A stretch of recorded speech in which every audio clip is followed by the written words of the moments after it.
What's up, everybody? I'm Stan, and welcome to Detail Comics, where we go over comics in detail. This is Shelf Appeal, the weekly review show where I go over all the books that I picked up, tell you a little bit about them, and whether there's something you should go back to the comic book shop for. To start off with, we're going to go with a book that I picked up, and that is Moonshine No. 2. So Moonshine No. 2 is by Brian Azzarello, and this is really telling a story of a Prohibition-era kind of conflict, and it's airing a little bit more side on the mystical, and we get a lot more confirmation in this one. So we still have our agent from New York City down here from the mob trying to pick up this rural booze, and we start off with kind of like this death which happened last night in the previous issue. So we see the interactions between, say, like the local law enforcement, some of the local people around town, and then ultimately, some of the kinfolk of Pa, who's peddling this moonshine.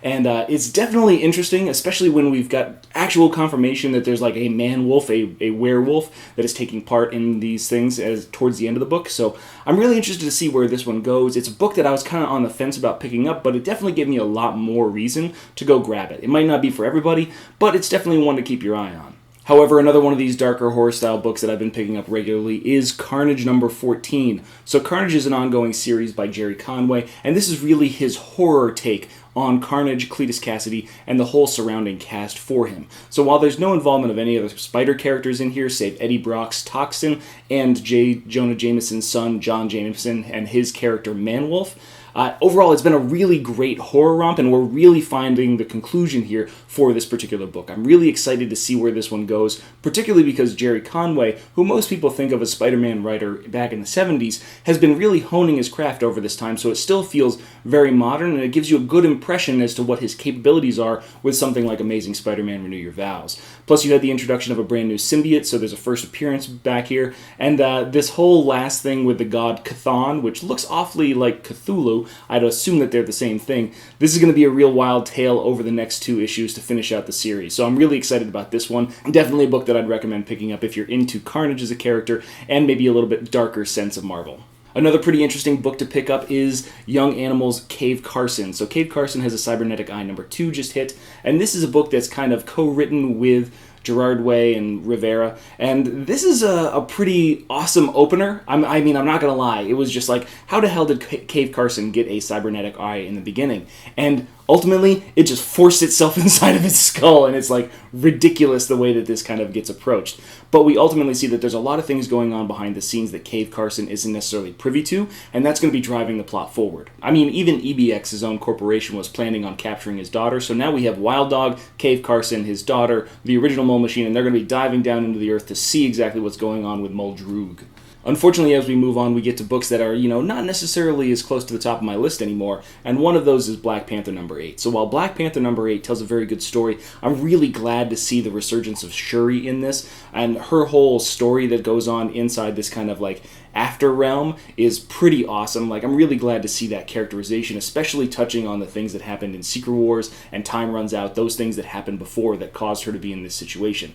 I'm really excited that they dove back into this, because a few of the previous issues were a little bit heavy on like the political nuances and things like that, and I really want to get more, ass-kicking kind of Black Panther, Shuri Black Panther, those kind of things. I really want to bring those back to the forefront, because, you're starting to get lost in the minutia with a lot of these, and as he's finishing up in issues 9, 10, 11, and 12, he's only got 4 more issues to really bring this to a head and really put a cap on his story. So Ta-Nehisi Coates, he did a really good job with No. 8 compared to some of the previous issues. It's got my interest still, but it's definitely not as strong as what I once thought it was. And then there's a book that's teetering on the edge of not being on my pull list, and that is Silk. So Silk No. 14 is got a brand new artist, so nothing against Tana Ford, who was doing the previous art, but this just seems to be a little bit better. However, there's still no Stacey Lee, who started off the Silk storylines.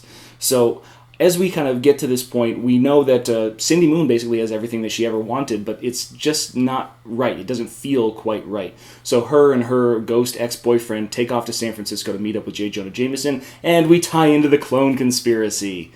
And then we end. Okay, cool. So we do get the reintroduction of a previous Spider-Woman. According to the cover, it's Maddie Franklin. And this ties in, and it doesn't really fill any gaps in the Clone Conspiracy's main storyline. It just kind of involves other characters and give you an idea of what they're kind of doing on the side. I don't really see a whole heck of a lot of importance in this as a tie-in. which is kind of frustrating. I want to, if a tie-in has value, it needs to complete some part of the story, and this one doesn't really do a whole heck of a lot of that for me. I'm still going to pick it up throughout the entire series because I want to do the Clone Conspiracy as an entire video for you guys, break down everything that happened, but to be honest with you, you don't need to pick it up at all if you want to follow along with the Clone Conspiracy. Another Clone Conspiracy tie-in is Amazing Spider-Man number 21. So this is what most people thought would be the main book, and then Dan Slott announced that the Clone Conspiracy is actually the main book, where Peter Parker and Spider-Man are going to be taking place. So in this one, you get the same sense as what you got in Silk number 14, except this one's just a touch more involved. We see Kane, the Scarlet Spider, as well as some other versions of Kane and various other versions of Carrion. So it turns out that this new U technology, if people aren't necessarily treated with their medicine, turn them into Carrion-like creatures.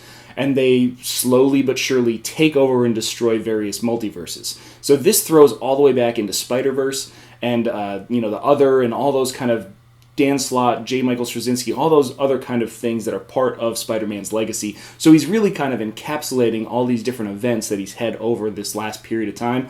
So Dan Slott, with Christos Gage's help, is telling this, and it still seems very peripheral. It doesn't necessarily need to be there. You don't need to pick this book up to follow along with the Clone Conspiracy. But if you want to understand some of the motivations that Kane has moving forward, that the Scarlet Spider is trying to take care of at this point in time, it's definitely going to give you a little bit more of that backstory, but it's not necessarily something I would call mandatory reading. If you're an Amazing Spider-Man collector like I am, you kind of have to pick them up anyway, and that's my burden. But then we get to a much more promising Spider-Man title, and that is Spider-Man number 9. So Spider-Man number 9, even though it's still stuck in the Civil War II rut, is a very good personal tale. And what I mean by that is the fact that this tells a story of what happens when you go missing and your friends. It's a tale of friendship and the people that have concerns about you. Whether it's your father that's going to his boss, who just happens to be a super secret spy organization, whether it's your friend, your best friend since childhood, who's going to the local gossip monger that's looking to reach out to her followers in order to find your whereabouts, or it's your most recent friends, like Bombshell and Goldballs that are out on the hunt for you in their mutant and superhero apparel. This is all about what happens when something bad happens to you as a person, and what your other family members, what your other friends, what the people around you that care about you go through.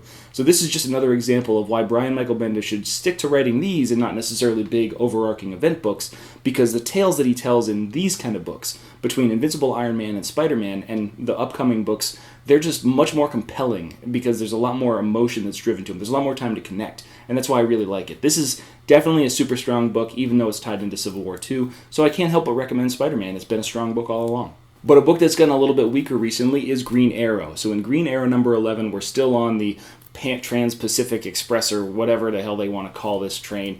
And you get some pretty standard fare. It's very campy dialogue, cool action scenes. I have to admit, this book was something that I was really good, I was solid with. To begin with, the first arc was very good, and I really appreciated the way everything was going, but as soon as they got away from Seattle and got into the Inferno and all that kind of stuff, it just totally lost me. There was a couple moments on the island that was pretty cool, and there are always some really catchy, flashy moments in books like this, but it's losing the core of where Green Arrow is kind of at for me at this point in time, so I'm glad to see that this concludes this whole, Orient Express kind of storyline for Ben Percy's Green Arrow, and we get him back to Seattle where he can start doing some good inside that urban environment. And I really want to see that part develop, as well as the interactions between, Dinah Lance, Diggle, the team, all those kind of things, especially now that Ollie isn't necessarily a billionaire anymore, or, even a millionaire, or even a thousandaire. He's dirt poor.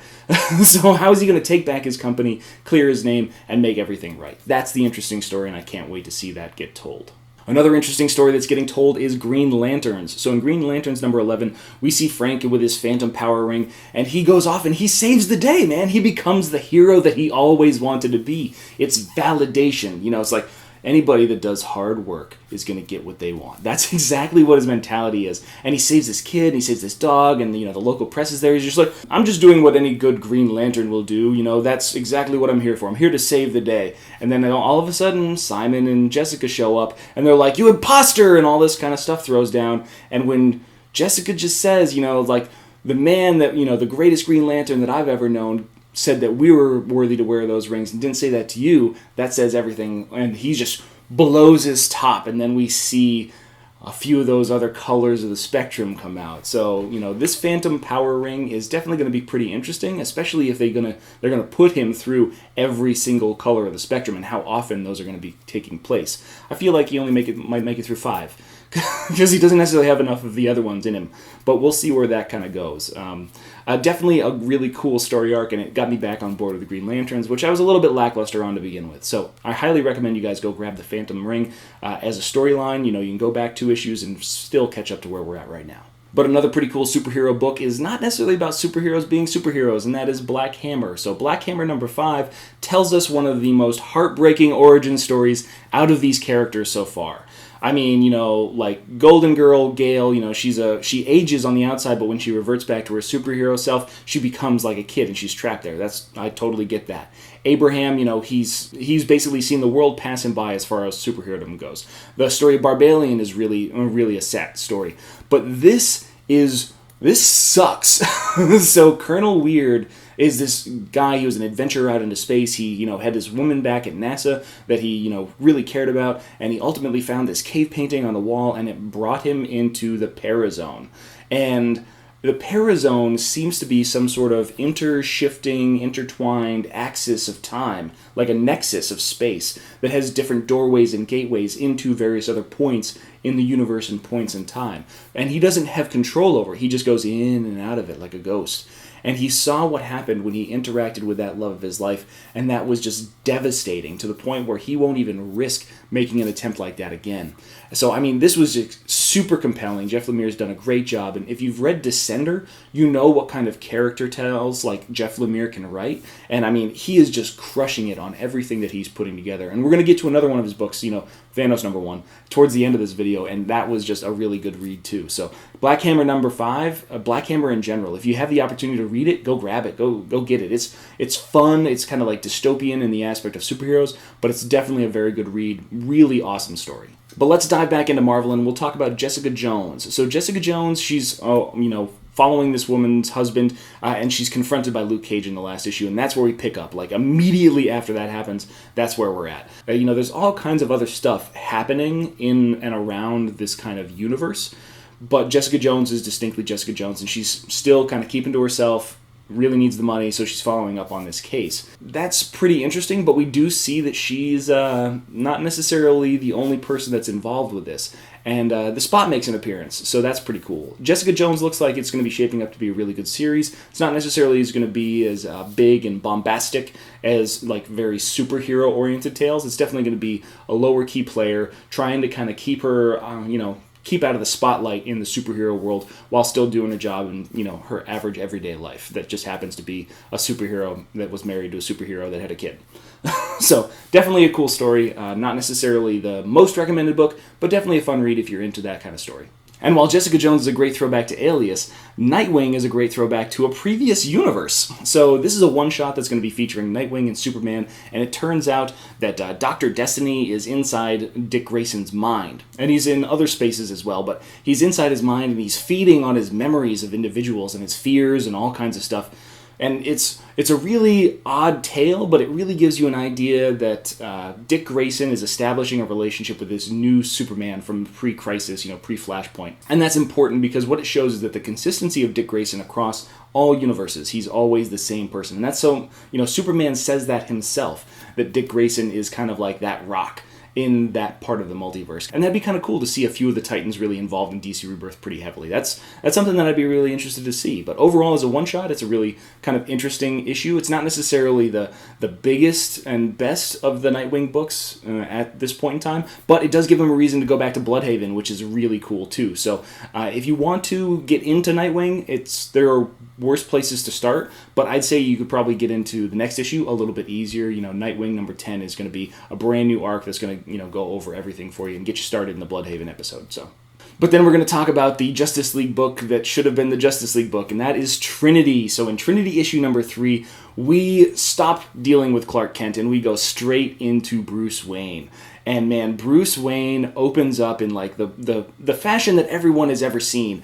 And it's kind of like chilling because you see Superman, you see Bruce Wayne, you see Batman, you see Diana Prince, you see Wonder Woman, and they're on the top of the Gotham rooftops. And he's unfolding this thing in his mind, right? He's unfolding what happens to his parents in his mind in this alley, and he doesn't see them. He doesn't see that origin story. He doesn't see that history that Clark Kent saw, that Superman saw with, Pa Kent and all that stuff. So that was like a really interesting shift in the dynamic, and I thought that was really well done. We do see Bruce Wayne, who happens to be treated by Harley Quinzel, which doesn't necessarily make a lot of sense. It's definitely an odd pull, but I think that there was a little bit of like a scarecrow sighting in there too, as this horse kind of forced Bruce Wayne out of the window, and we see him like under the effect of this nightmare style toxin, and Superman is this alien beastish kind of guy, and Batman's a man bat, and Wonder Woman is a friggin' minotaur, man.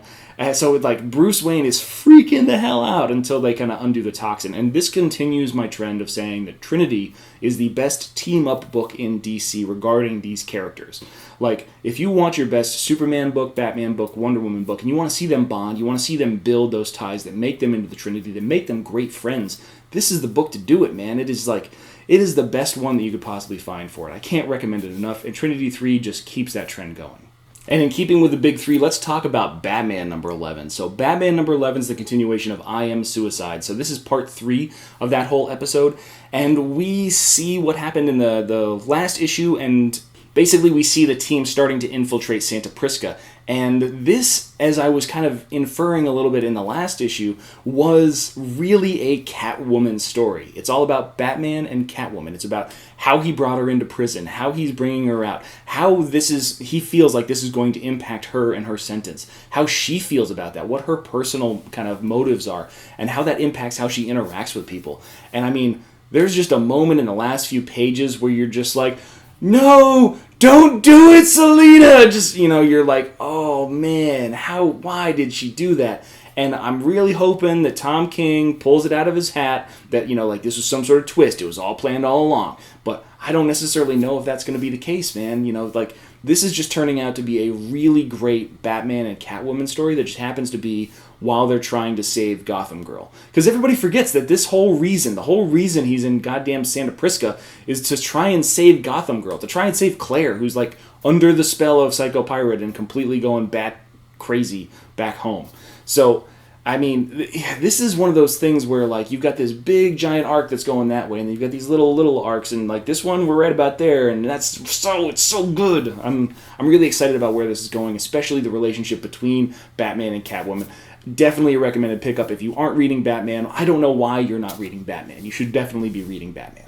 But let's go to a former Batman creator with Greg Capullo and Mark Millar in Reborn number 2. So Reborn number 2 just drops us right in the middle of this fantastical land that everybody is reborn into. We find out that it is way bigger than Earth, so it's not necessarily something where you can just go walk around and find all the people that you love. Evidently her dad's been there since he was 3 years old and still has yet to find his wife. So that's a very unfortunate circumstance. But we do get a little bit more backstory. The people that you're here with, as you lived your life previously. If you were a great person, if you treated everyone with kindness, you ended up a person of great power and responsibility in this world. If you weren't, if you were, say, a little bit more nasty, a little bit less nice, then you ended up in this dark place where Gotham is the lord of this whole situation. And I feel like we're setting up a bit of a twist here. Overall, there's still a whole lot of holes in this story that really need to be filled in. There's not really a whole lot of actual world building other than these other individual aspects. We do find that her best friend is here, but her best friend is disillusioned by the fact that we're not talking Halos and Jesus here. We're talking about fantastical, mystical land where she's the queen of the fairies. So she's having a hard time taking that responsibility and wrapping her head around that. But Bonnie is diving in with both feet. She does want to find her husband, though, and that's going to be a key part to this future arc that's going to go through to probably till issue 6. I think we're going to see a few twists, primarily because of General Frost. So if you've read the book, you understand why he might be a little bit mad at Bonnie. Overall, it's still a book that I really recommend. The art is fantastic. You can't beat the art. The art is amazing. Greg Capullo just crushes it. It is just fantastic in every aspect. Though the story does feel a little bit thinner, I'm just not necessarily sure where it's going to go, and hopefully we get a little bit more substance as things move forward. But definitely a book that I recommend grabbing. Another book that I really recommend grabbing is Doctor Strange. So in Doctor Strange number 14, we see the continuation of Doctor Strange's trip through his rogues gallery. And this is Satana and Master Pandemonium. And it's really funny because they're in a diner. And Satana is just like, she is just running her own little all new, all different hell, which is a pretty killer jab at Marvel. I really like what Jason Aaron did with that. And, we just see this whole diner interaction. There's this understanding that, why would you ever want to go to heaven? It's all harps and kumbaya, while down here you can party with rock stars and movie stars and have all the debauchery that you want. So she's like running her own hell spa. So I thought that was really funny. And the visuals, especially when, Doctor Strange is taken over by the Hell Bacon. Yes, I said Hell Bacon. That's the kind of book this is. But when he's taken over by the Hell Bacon, goes astral form, and then kind of basically forces himself to evacuate that, it was just so crazy and wild and out there and so much fun. And then there's the last line of the book, which is, it's just, I just want to watch. And it's funny and twisted at the same time. And I loved everything about this book. And Doctor Strange has been the strongest title, one of the strongest, if not the strongest title from Marvel that has gotten mainstream kind of play. The Vision was fantastic. It was a great book. But this is like a mainstream book that a lot of people are reading that is really fun and really entertaining. I highly recommend Doctor Strange. There's just no ifs, ands, or buts about it. But then there's another book that I'm not necessarily quite as strong on, and that's Infamous Iron Man number 2. So I was really happy with Infamous Iron Man number 1, but number 2 doesn't necessarily do enough for me in that respect. There's a whole lot of stuff that's going on. We basically see Victor Von Doom going down the list of people that have betrayed him in the past. In issue 1 we started off with Diablo. In issue number 2 we go to the Mad Thinker, and there's always Ben Grimm, but there's not. The cover's misleading, man. There's no fight between Ben Grimm. He basically goes to the Latvian embassy and starts being kind of like a dick and, knocking over historical artifacts, which doesn't really seem like a really cool thing to be doing, I guess. And then ultimately the portrayal of Victor Von Doom as the infamous Iron Man, we get a little bit of his actions and things like that, but his motivations are still really muddled regarding everything that he's doing. There's just a whole lot of not a lot going on in this whole book.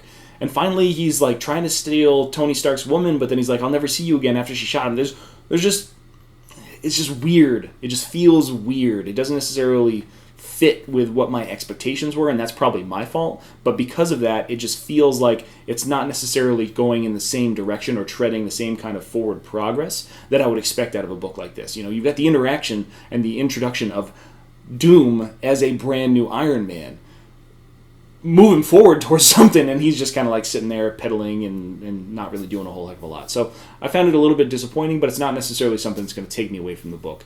Your mileage may vary on this one, but check it out if you feel like it's something you might enjoy.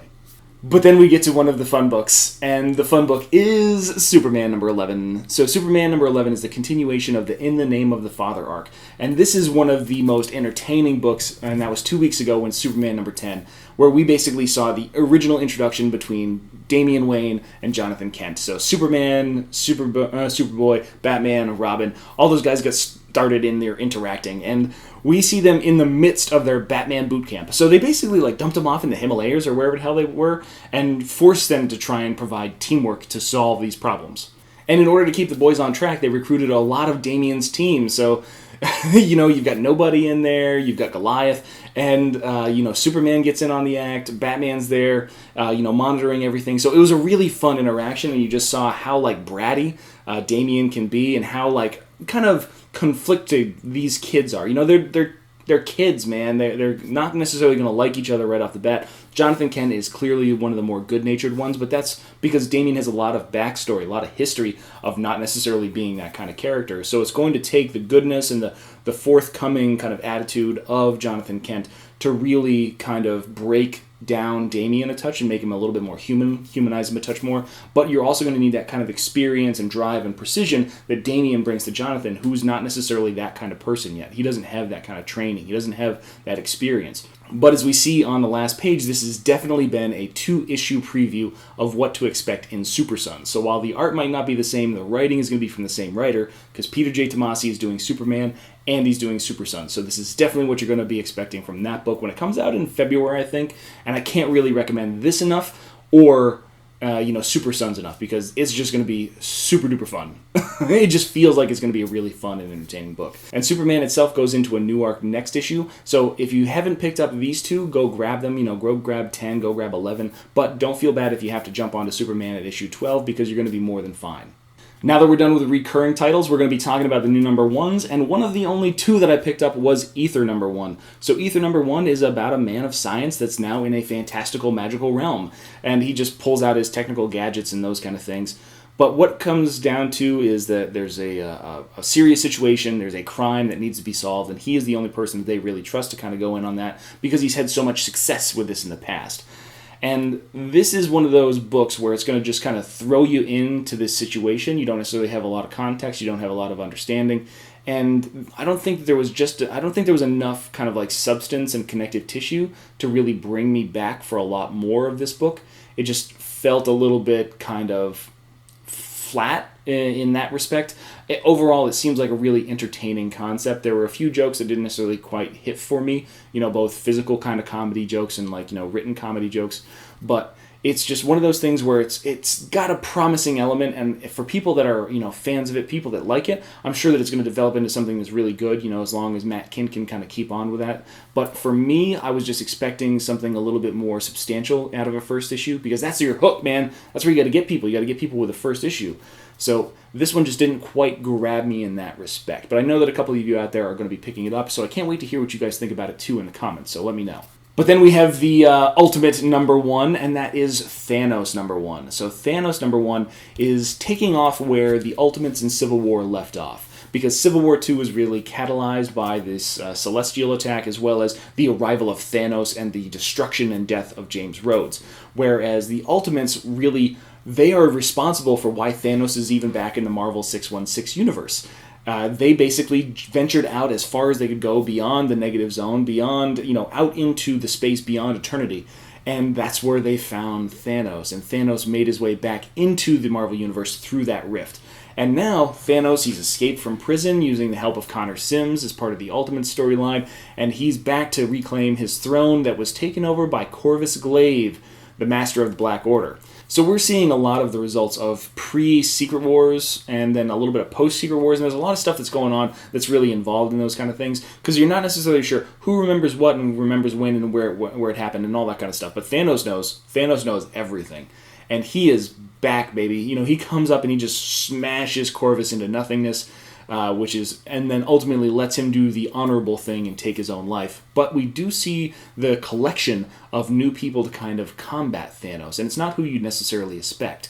You've got Thane, his son, who happens to be an Inhuman kind of crossbreed. You have Trico, the champion of the universe. You have Eros, aka Star Fox, another member of the Titans, Thane's uncle. So you have them, and then Lady Death gets herself involved. So Jeff Lemire does a really good job of writing this.